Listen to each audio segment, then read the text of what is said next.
Si Bianca De Vera ay lumaki sa marangyang buhay. Nag-iisang anak lang si Bianca, at hiwalay na ang kanyang magulang. Pero kahit na raw hiwalay na ang mga ito, ay nagsasama pa rin umano sila, sa iisang bahay. Bago lumabas ng PBB, binigyan ng regalo si Bianca ng kanyang ina, ng isang mamahaling sasakyan, na nagkakahalagang 5.9 milyon pesos. Sabi nga nila, dinaig pa raw ni Bianca ang big winner, dahil sa natanggap ni Bianca, mula sa kanyang mga magulang.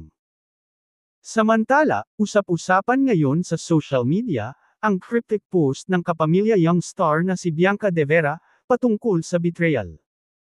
Sa kanyang Instagram page, ay ibinahagi niya ang isang text card kung saan mababasa ang umano'y pagtataksil mula sa isang kaibigan. It breaks my heart that the person I thought knew me best can do this to me. Pinagkatiwalaan kita. You are the last person I expected to be this careless, saad sa ibinahagi ni Bianca. Dagdag pa niya sa caption, sometimes, the hardest part of friendship is realizing that the people you thought you could trust, are the ones who end up breaking it. Agad ngang umani ng samut-saring komento mula sa mga tagahanga ni Bianca ang naturang post. Mas lalo pang na-curious ang mga netizens, dahil nag-iwan rin ng comment ang dati nitong katambal na si Will Ashley.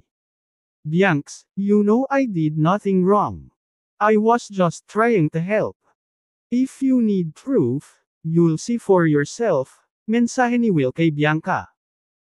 May ilang nag-google ng ibinahaging text card at napag-alamang mula ito sa pelikulang, One More Chance. Kaya naman feeling ng kanilang fans, ay nagsisimula na sina Bianca at Will na gumawa ng ingay, para sa kanilang movie kasama si Dustin Yu. Matatanda ang last month lang nang anunsyo ang pagkakaroon ng pelikula na pagbibidahan ng tatlo na pinamagatang, Love You So Bad.